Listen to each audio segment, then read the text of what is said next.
If you are looking for a premium property here in the South, come and join me and let's have a house tour on this brand new 3-level house with an elevator here in Tahanan Village, Parañaque. My name is Eva and I am your real estate broker friend.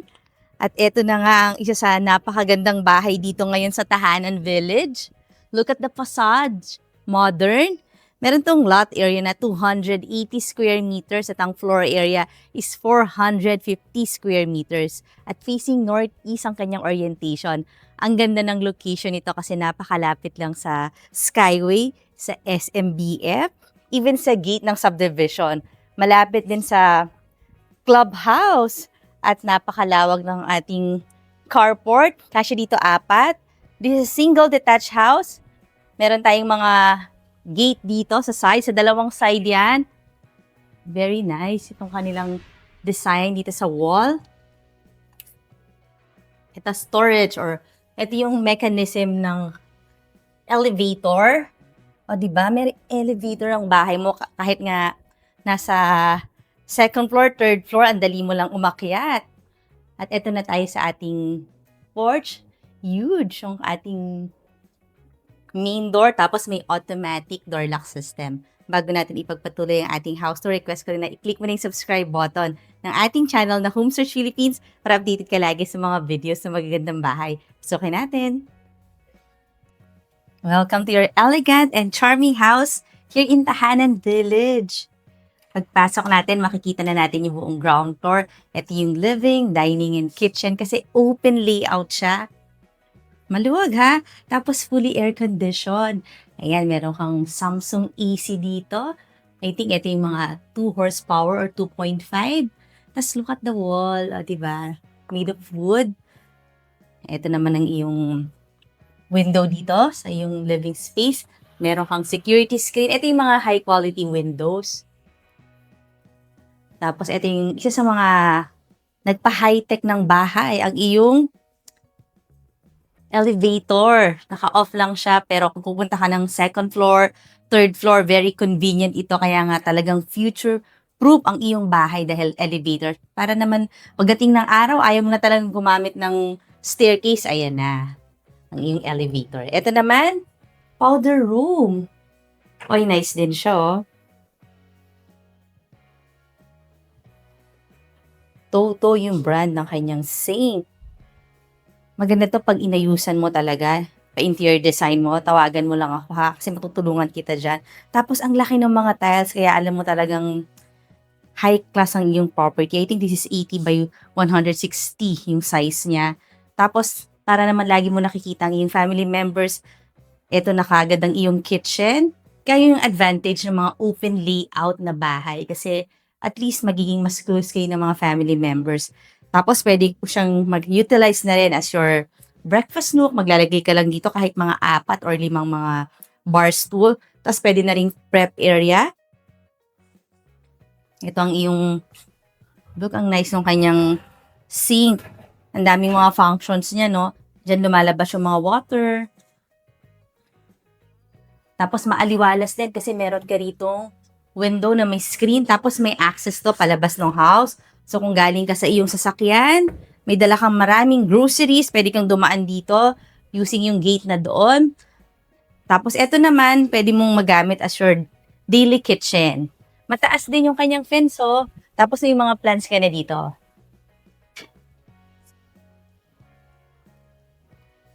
Meron na rin siyang La Germania induction cooker, 4-burner. Tapos, syempre, La Germania din yung kanyang range hood. Ito, sleek design. Soft close na yung mga cabinet. Ayan, hindi na kailangang lagyan ng mga handles. Kasi dito lang sa ilalim, ma-open mo na siya. Tapos dito ka na maglalagay ng iyong mga rice cooker. At meron ng double door refrigerator. Sukat na sukat siya dito. Sa ground floor, meron kang bedroom.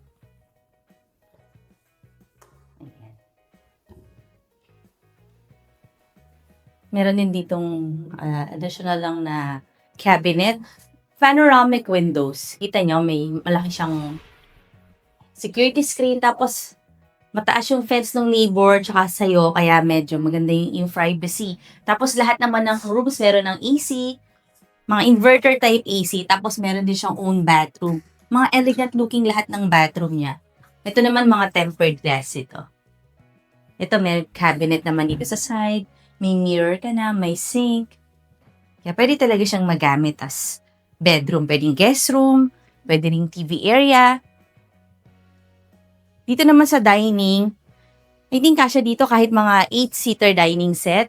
Ito naman yung kanyang AC dito sa dining space natin. Ang lalaki din ang kanyang window, oh. Yung mga screens, oh. Security screens. Mga tempered glass din ito. Bago natin ipagpatuloy ang house tour sa second floor and third floor, request ka rin na i-like mo na yung Facebook page ng Home Search PH para makita mo yung pictures nito. Marami ka pang makitang nice houses. Medyo maluwag naman yung kanyang staircase. May mga step lights. Bright din dito sa yung staircase area kasi yung mga glass walls. Tapos, mga engineered wood flooring naman dito sa second floor. Okay din tong ating wood walls. Dito sa second floor, meron tayong 3 rooms. Unahin na natin tong bedroom na to. At napansin ko talagang kung gusto nyo ng spacious bedrooms, isa to sa mako-consider nyo kasi talagang yung space niya. Para siyang master bedroom pero not yet. Talagang malalaki lang yung mga bedrooms nitong bahay na to. Tapos ito ang iyong window. Dalawa yung window niya. May AC na. Tapos mataas yung ceiling. Meron pa siyang cabinet. Walk-in. At ang maganda, may lights sa iyong cabinet. I think lahat meron naman. Yan natin. See? Kaya madali lang maghanap ng mga outfit kasi maliwanag ang loob ng iyong cabinet. Yan, sarado. Meron din siyang own bathroom. Malaki siya. Mataas din yung ceiling ng bathroom. But even the window, medyo malaki-laki. Mga tempered glass naman to lahat. Kaya kung kayo ay big size family, pwede sa inyo tong bahay na to. Ito naman mga naka-wallpaper. Itong nandito. Ito wood. And another bedroom. Yan, may sarili din siyang AC. Ang laki talaga ng mga windows. So, these are called panoramic windows. Tapos, even yung screens niya, oh, malalaki din. Tapos, highly secured ang subdivision ng Tahanan Village. Pwede mo siyang gamitin itong area na to as your vanity or your pwedeng study area. Floor to ceiling height din yung mga cabinet, oh. Tapos, yung may ilaw. Kaya maganda. Tapos, meron din siya sarili niyang bathroom. So, lahat ng bedroom may own bathroom. Kaya no sharing. Yung price and full details nasa description box below the video. At kung type ko na itong bahay na to, pwede mo na akong tawagan. Nasa screen naman yung aking number. Pansin nyo, ang taas no, ng ceiling niya. And there's a big door. This leads to your common balcony. Malaki yung balcony niya dito. Kita mo ang iyong street at walang history ng flooding dito sa Tahanan Village. Kaya secure ka na flood-free ang iyong location ng iyong house. Tapos magaganda rin yung ating neighbors, malalaking bahay din. Pero accessible ito sa mga commercial area, sa mga banks, school, churches. Napakalapit lang. So kung mag-grocery ka, pwede ka pumunta sa SMTF. And this is your master bedroom. Dito ka maglalagay ng iyong king-size bed. Fully air-conditioned siya. Pwede rin dito sa side na to. Or pwede ka maglagay dito ng TV kasi may provision, oh. Doon naman sa kabila yung bed. So, up to you na lang or up to the interior designer na makukuha mo. Papagandahin niya talaga to ng sobra.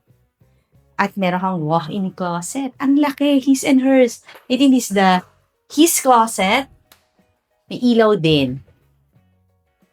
And this is the hers closet. Ah, diba? Ang taas, ha? Malaki-laki rin 'to. Puwede ka pang maglagay dito ng bilog na upuan. And then, this is your bathroom. Meron kang ay, tignan ko lang, okey. Ito ang iyong water closet. May bidet, his and hers, same color. Ito yung mga premium na bathroom fixtures. Ang taas din ng ano nito, kanyang shower, tapos may window pa do'n. Ito may mga tempered glass. Pero sa akin, ang gusto ko yung 3rd floor kasi may napakalaking space do'n.